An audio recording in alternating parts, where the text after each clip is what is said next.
everyone. So excited to be here today. We are here to talk about how to build impactful AI-driven products. Presentation is going to be about 20 minutes. The ways to engage with me if you have questions is 3 ways. You can either write comments directly in the event, or you can reach out directly to me.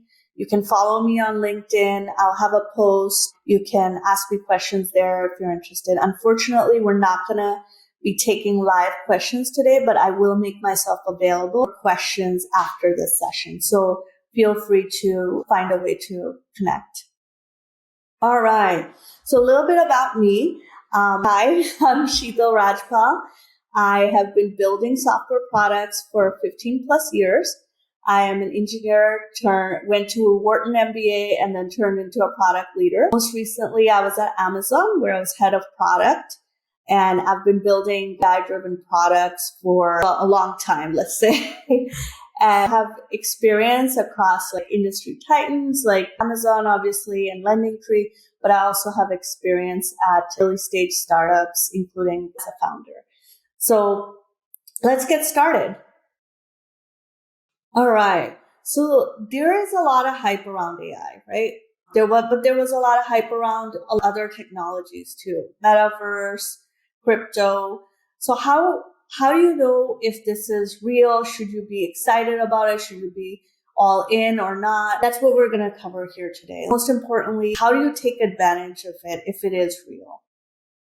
Some of the indicators that we're seeing, lots of studies showing that generative AI is going to add real economic value to the ecosystem here. What else?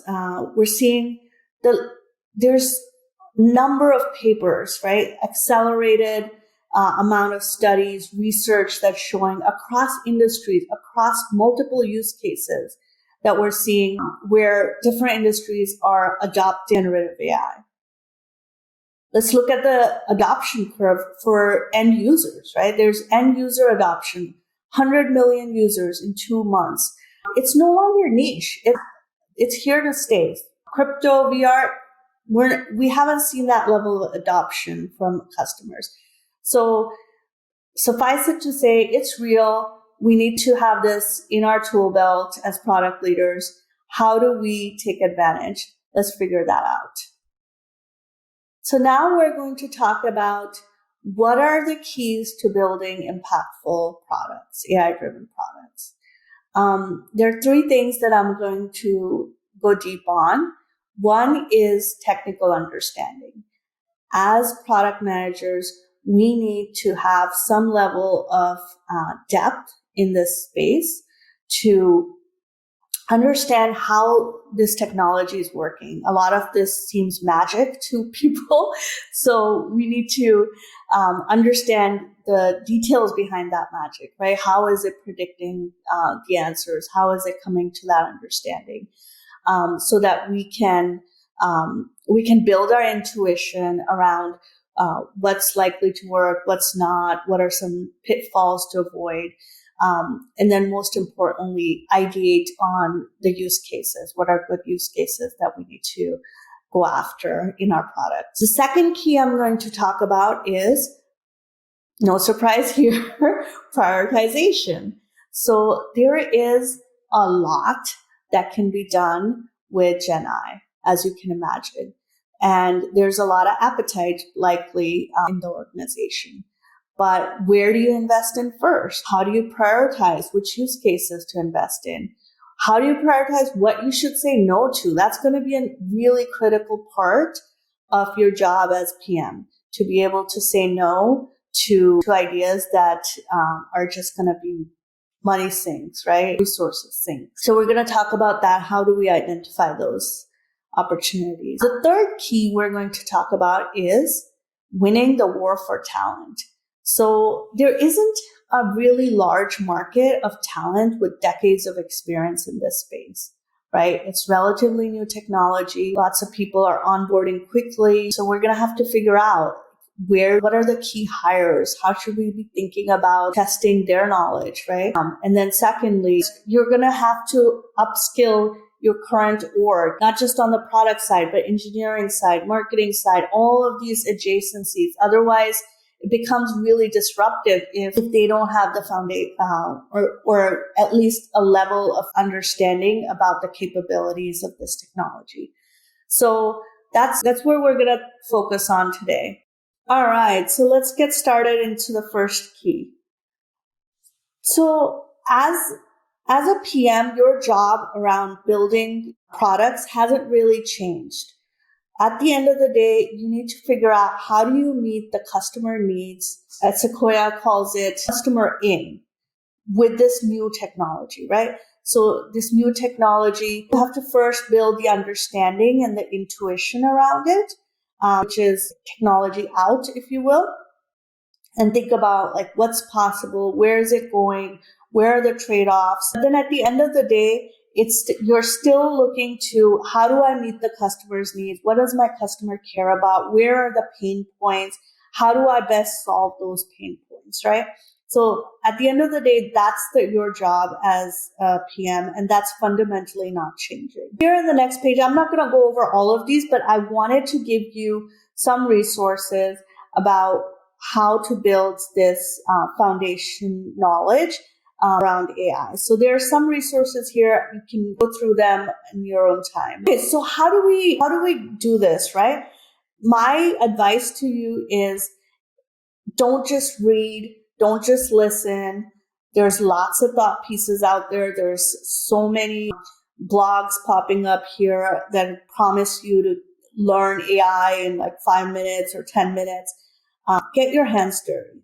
There's the single best way to learn something new is try out many different things and incorporate it within your existing workflow to see how you can make things better with it. So if you look on the left here, there's this meme helping write an email.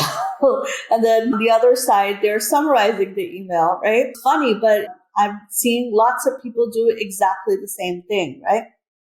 On the right here, I have a bunch of different cases for you to try. So, we use search, and I know Google search is incorporating their Gemini workflow in there too, but use other tools. You use Perplexity, use another tool to see how it's different. Figure out when you're writing a next email you write, how do I use ChatGPT to write an email better?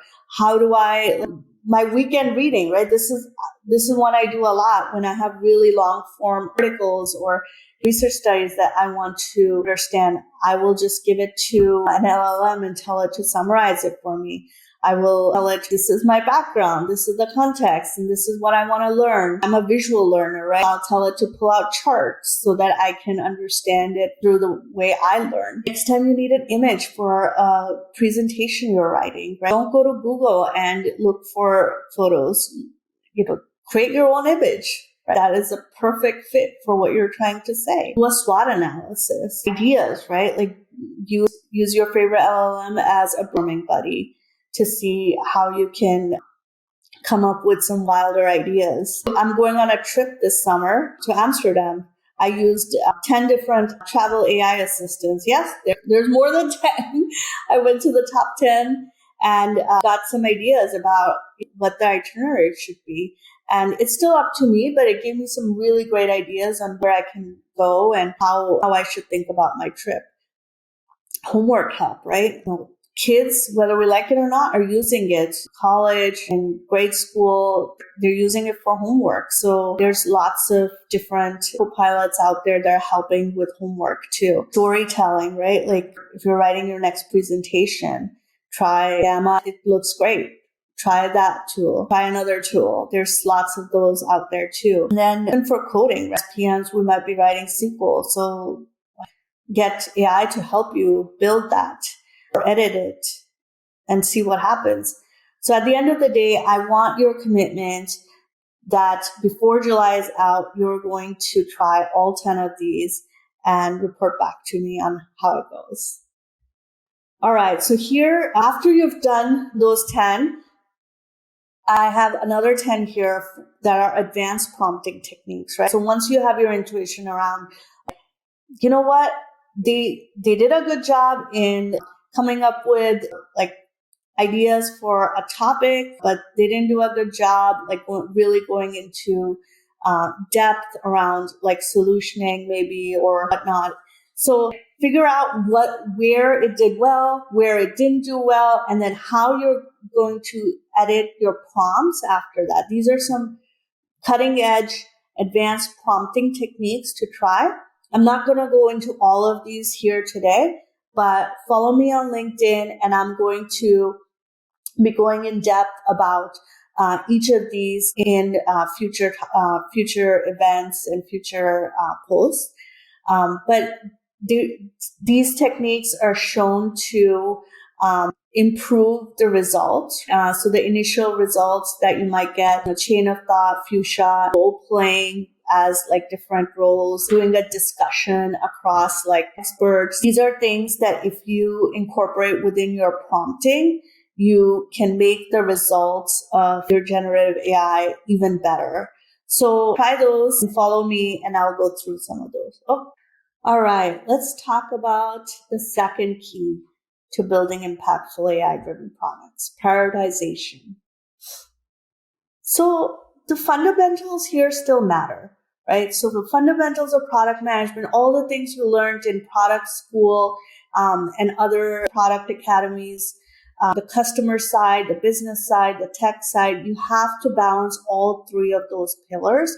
And that's still the case here. I know it's easy to forget with all the AI hype going on, but if you ignore one of the pillars long term, you're not going to be successful. It's not going to be sustainable. And, you're not going to be building something that is going to last.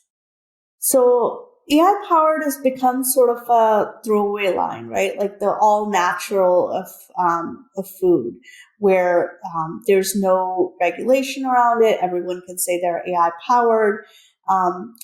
What I want you to understand is it's a destination. It's a means to an end.